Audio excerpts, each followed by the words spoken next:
Aujourd'hui, on se retrouve pour parler d'un sujet qui est au cœur de l'actualité politique au vu des événements récents. Donc vous l'avez vu dans le titre de la vidéo, on va parler du conflit israélo-palestinien et ce qui se passe en ce moment même.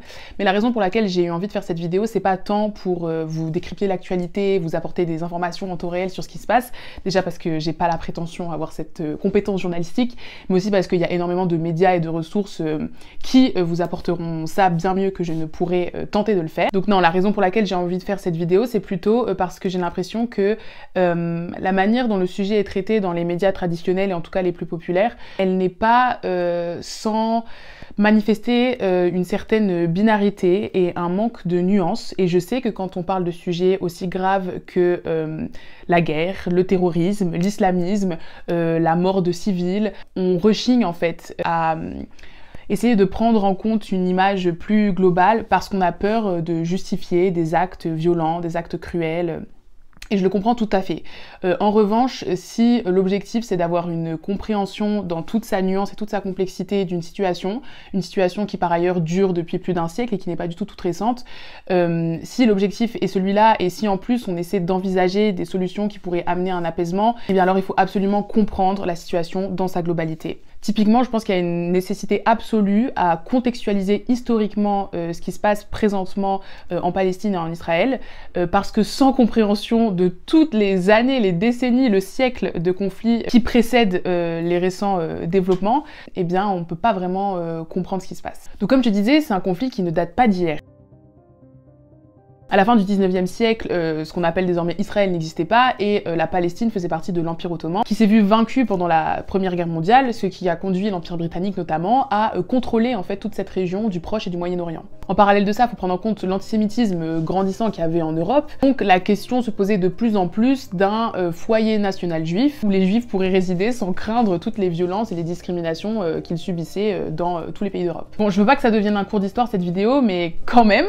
Important de mentionner par exemple les accords Sykes-Picot qu'il y a eu entre le Royaume-Uni et la France, qui étaient en fait des accords qui consistaient à dépecer l'Empire ottoman et à se répartir un peu qui va contrôler quoi. Et puis on a eu également la déclaration Balfour en 1917, avec donc la déclaration du Premier ministre britannique de l'époque qui promettait un foyer national juif au peuple juif. Donc comme je disais, une fois que l'Empire ottoman a été vaincu, c'est le Royaume-Uni qui contrôlait cette région-là, et donc dès la fin de la Première Guerre mondiale, on a un afflux massif, une immigration massive de juifs en Israël, enfin ce qui était donc la Palestine. Donc les juifs commencent à mettre en place en Palestine des structures étatiques, comme une radio nationale, une université hébraïque, un système de santé, une armée. Donc on parle pas d'une simple immigration, il y a dès le début une réelle volonté de faire de la Palestine le foyer national juif. Et donc dès cette période-là, on a évidemment des conflits qui commencent à apparaître parce que les Arabes voient d'un mauvais œil cette immigration planifiée, parce que, enfin, faut quand même comprendre que c'est un pays qui promet à un autre pays de s'établir dans un autre pays, quoi. C'est vraiment un jeu d'échecs où les Palestiniens n'ont pas du tout leur mot à dire. Et donc les nationalistes arabes commencent déjà à se soulever et il y a de nombreuses tensions, de nombreux conflits qui éclatent. Alors avec la Seconde Guerre mondiale, évidemment, la question du foyer national juif ressurgit de plus belle. Et donc ça devient assez pressant de concrètement solutionner ce problème de l'antisémitisme et de la haine que reçoivent les juifs partout dans le monde et en Europe particulièrement. C'est pour ça qu'en 1947, à la sortie de la Seconde Guerre mondiale, l'ONU prévoit un plan de partage de la Palestine pour en faire 2 États indépendants. Or, ce plan de partage, en fait, il accorde 56% du territoire aux Juifs et le reste aux Palestiniens, alors que la proportion de population juive est bien inférieure à celle arabe, et pourtant ce sont quand même les Juifs qui obtiennent une plus grosse partie du territoire. Donc la guerre civile éclate aussitôt. En 1948, on a la fin du mandat britannique sur la région, ce qui signifie donc la création officielle de l'État d'Israël. Évidemment, ça se fait sans l'accord de la Palestine, ni même des autres pays arabes de la région. Bon, donc ça, c'est pas une situation qui peut se tenir. Évidemment, il y a des conflits encore, notamment le premier conflit israélo-arabe, c'est-à-dire qu'on a une coalition des pays de la région qui soutiennent la Palestine, donc des pays comme l'Égypte, le Liban, l'Iran, la Jordanie, qui se rallient à la cause palestinienne et soutiennent la Palestine contre l'hégémonie israélienne. Or, Israël gagne la guerre et donc de nombreux Palestiniens sont contraints de fuir. Et par nombreux, je veux bien dire nombreux, hein, les chiffres estimés sont d'environ 700 000 Palestiniens qui ont dû fuir. Et cet exode, en fait, il a un nom, on l'appelle la Nakba. À ce moment-là, il y a seulement 2 territoires qui ne sont pas contrôlés par Israël, à savoir la bande de Gaza qui est sous contrôle égyptien et la Cisjordanie qui est sous contrôle de la Jordanie. Mais entre 1967 et 1973, on a 2 autres guerres qui éclatent, des guerres majeures, donc la guerre de 6 jours et la guerre du Kippour, où Israël annexe encore plus de territoires, notamment la bande de Gaza et la Cisjordanie, mais aussi le plateau du Golan ou la péninsule du Sinaï. Et donc la guerre du Kippour en 1973, c'est la suite de la guerre des 6 jours, où les pays qui ont perdu des territoires gagnés par Israël veulent les récupérer. Bon, dans tous ces conflits, il y a énormément de pertes du côté arabe, beaucoup plus que du côté israélien. Et la raison en est que Israël a toujours été soutenu par les puissances occidentales, notamment aujourd'hui, on reviendra après dessus, mais les États-Unis financent en énorme partie Israël. Et donc voilà, Israël a des capacités de défense, des capacités militaires qui sont bien plus importantes que la Palestine ou même que les pays environnants. Donc là, dans tous les conflits et les guerres que je vous mentionne, il faut quand même bien garder en tête que oui, les pertes du côté arabe sont toujours plus colossales que les pertes du côté israélien. Vu de cette situation, on commence à voir émerger des révoltes de plus en plus importantes du côté palestinien, et c'est ce qu'on va appeler les intifadas, qui durent des années, et pour mettre fin à ces révoltes et pour mettre fin au conflit, on a une tentative de paix par les accords d'Oslo, où notamment Israël reconnaît l'OLP qui avait été créé en 1964, je crois. Donc OLP pour l'Organisation de Libération de la Palestine. Mais les négociations n'aboutissent pas vraiment parce que les nationalistes israéliens, donc la droite israélienne, n'est vraiment pas d'accord pour reconnaître l'OLP, pour reconnaître la légitimité des révoltes palestiniennes. En parallèle, le Hamas, donc les nationalistes arabes, les nationalistes palestiniens, ne sont pas du tout d'accord pour pactiser avec Israël et pour leur concéder quoi que ce soit. C'est donc le moment d'ailleurs d'introduire le Hamas qui est au centre des actualités là présentement. Donc c'est une organisation dont la branche armée est considérée comme terroriste par l'ONU, il me semble, et par la totalité des pays de l'Union européenne qui refusent et ne reconnaît pas Israël ni son occupation sur les territoires palestiniens. C'est également un mouvement islamiste qui est principalement actif dans la bande de Gaza, qui même va jusqu'à prôner la destruction d'Israël. Bon, donc on en était aux accords d'Oslo, donc une paix totalement ratée et des conflits donc qui durent et qui durent et qui durent. En 2005, on a Israël qui quitte la bande de Gaza et donc le Hamas y prend le contrôle, mais on a une riposte d'Israël assez violente puisque depuis 2007 maintenant, peut-être même avant je crois, parce qu'hier j'écoutais un débat sur Mediapart, que je vous mettrai dans la barre d'infos d'ailleurs parce qu'il était super intéressant, où une intervenante expliquait qu'en fait le blocus a duré depuis plus longtemps. Bon, moi ce que je sais, la date officielle c'est depuis 2017, donc limite l'alimentation en eau, en électricité, en gaz, en nourriture, dans la bande de Gaza donc, qui est un des territoires les plus importants dans ce conflit puisque à l'heure actuelle c'est celui où se concentre la majorité des Palestiniens. Ce blocus évidemment il a des conséquences humanitaires majeures et il contribue à appauvrir cette région où il y a déjà un taux de précarité, de chômage, de manque d'accès à l'éducation qui est colossal. Et donc bref, il y a énormément de guerres à Gaza qui se sont succédées là depuis les dernières 15 années, avec encore une fois un nombre de morts du côté palestinien bien plus important que du côté israélien. Et comme je vous disais, notamment parce que les États-Unis, encore à l'heure actuelle, soutiennent financièrement Israël et leur apportent une aide militaire, notamment un système de défense contre les roquettes tirées depuis Gaza vers Israël par le Hamas, qui est super coûteux, mais pour lequel donc Israël reçoit une aide financière internationale. Donc là récemment, qu'est-ce qui s'est passé et pourquoi on reparle du coup du conflit israélo-palestinien qui ne s'est jamais véritablement arrêté, il n'était juste plus dans l'actualité. La raison c'est que le Hamas a commis des attaques très très violentes, notamment envers des civils israéliens. On parle de au moins 700 morts civils et plus de 2000 blessés dans les derniers chiffres que j'ai consultés. Et pareil, les pertes sont catastrophiques, on parle de plusieurs centaines, voire maintenant de milliers de morts palestiniens touchés par ces frappes aériennes israéliennes. Alors le dernier développement récent, ça a été l'ultimatum un peu posé par Israël à la population de la bande de Gaza, puisque Israël a ordonné aux Gazaouis, aux habitants de la bande de Gaza, d'évacuer la région, tout du moins au nord, en prévision d'une attaque terrestre dans la bande de Gaza, et également, puisque toutes ces frappes aériennes, comme je vous l'ai dit, elles font énormément de morts civiles, et c'est la raison pour laquelle Israël justifie de continuer ces attaques-là, mais que les Gazaouis devraient quitter la région. Or, où vont aller les Gazaouis, on ne sait pas trop. Si vous visualisez un peu la bande de Gaza, en gros, au nord, il y a la mer, à l'est, c'est Israël, et au sud, on a l'Égypte. Sauf que la frontière égyptienne est fermée, et que donc, à côté, c'est Israël.